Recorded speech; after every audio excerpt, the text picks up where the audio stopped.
জাতীয় পার্টির চেয়ারম্যান গোলাম মোহাম্মদ কাদেরের ব্যাপারে জিরো টলারেন্স নীতি অবলম্বন করার দাবি জানিয়েছেন বৈষম্যবিরোধী ছাত্র আন্দোলনের অন্যতম সমন্বয়ক আব্দুল হান্নান মাসুদ। শনিবার নিজের ভেরিফাইড ফেসবুক আইডিতে দেওয়া এক পোস্টে এ দাবি জানান তিনি।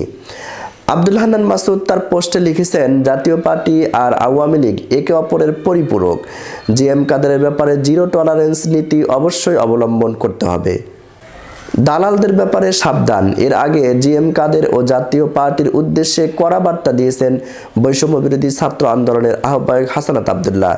জাতীয় পার্টিকে জাতীয় বেঈমান আখ্যা দিয়ে তারা বলেছে আওয়ামী লীগ ও জাতীয় পার্টি নাকি দেশের 50% মানুষের প্রতিনিধিত্ব করে।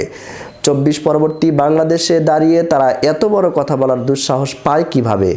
স্পষ্ট ভাষায় বলে দিতে চায়, 5ই আগস্টের পর আওয়ামী লীগ এবং তাদের দোসররা বাংলাদেশে প্রাসঙ্গিক না।